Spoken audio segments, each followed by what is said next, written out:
Woden was waiting for me on the steps of the old building. Mr. Payne, let's go inside. The others are anxious to begin. The others? Despite the general misconception, this building actually predates the City Hall by 2 years, thus being the oldest municipal building still in use here at the foot of the Brooklyn Bridge. No kidding. The old man played tour guide as he led me through a dark, domed hall. The answers I was after loomed large ahead. Mr. Payne, I would like to introduce you to my colleagues in what we call the Inner Circle. You've been watching too much X-Files. You have seen the files on Project Valhalla. We can fill the gaps, provide you with the information missing from those files. We were all involved in the early stages of the project during the Gulf War. What's the catch? We would very much like to blow this thing wide open, but our hands are tied. Her name is Nicole Horn. She was the key figure in Project Valhalla. When the funding was discontinued, she simply refused to quit. She knew exactly what she had in her hands. Nicole Horn is the president of Acer Corporation. She has more than half the city in her pocket. This must be kept under wraps. If you try to go public with this, we will deny any knowledge. We need you to take her out.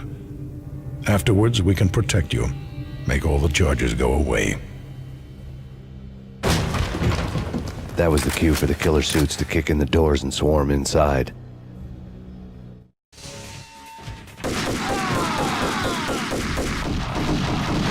It was an impressive floor show, but I decided to leave early anyway. It was only a one-story fall. Lucky me.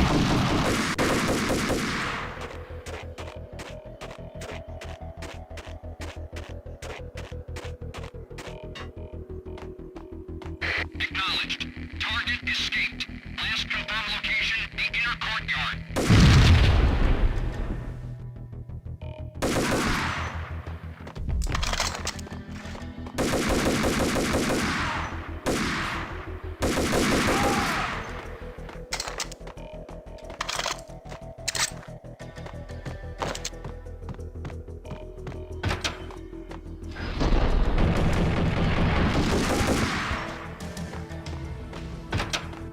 One of the monitors showed what was left of the Inner Circle. On screen, the so-called corpse of Alfred Woden stood up, miraculously waking from his dirt nap, looking smug among his dead pals. In the land of the blind, the one-eyed man is king. I didn't know how he pulled it off, but it was a pretty slick way to get out of all his promises. Most of what he had said fit too well to be a load of crap. Government, I'm going in.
And what is your answer to those saying that he's actually providing a service long overdue to the city?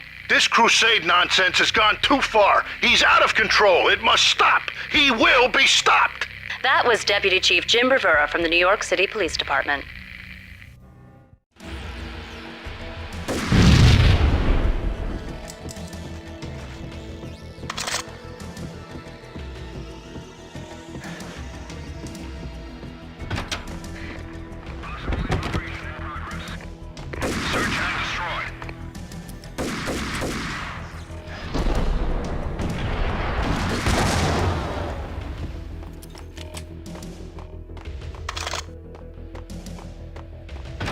videotape lay on the desk. Nicole Horn had blackmailed the inner circle into silence. The tape came with a curt extortion note on a piece of expensive paper. I remembered Candy Dawn taping her clients in action on the side, selling the tapes to the highest bidder. I was sure that kinky sex was nowhere near Alfred Woden's worst sin, but I had a feeling that when this was over, any collateral would come in handy. Woden had left me a present. Woden had taken care of my mission preps with military precision. The critical areas in the Acer Corporation headquarters blueprints were circled in red. The president's office was at the top of the building, right below her penthouse suite. The elevators were controlled by a security computer, part of the mainframe located underground below the building. The high-rise was sealed as tight as a sci-fi fortress.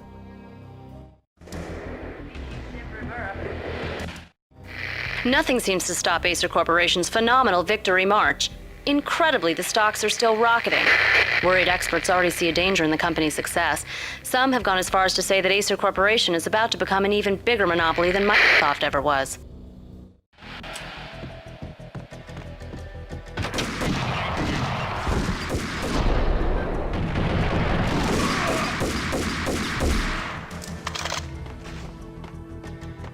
Redcon Delta.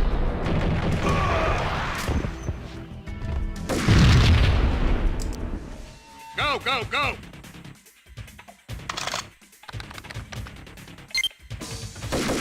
Search and destroy.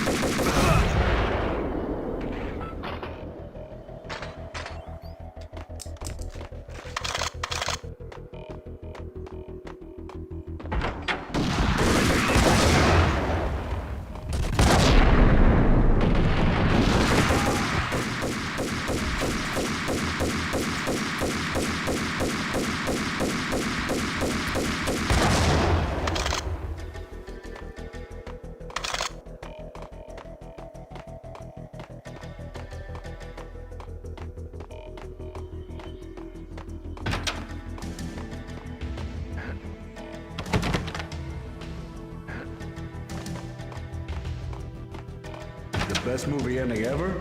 Gotta be Butch Cassidy and the Sundance Kid. A hero's end, going out with guns blazing. Never heard of it. No? Okay, newer stuff then. The Usual Suspects, where Spacey walks out of the police station and suddenly loses his limb. Or hey, Seven, where Brad Pitt gets to that head-sized blood-soaked cardboard box. Now I know. Freaking zombie demons from outer space. Drowning in blood was cool. Oh, why do I even bother? Sometimes, honestly, I don't know.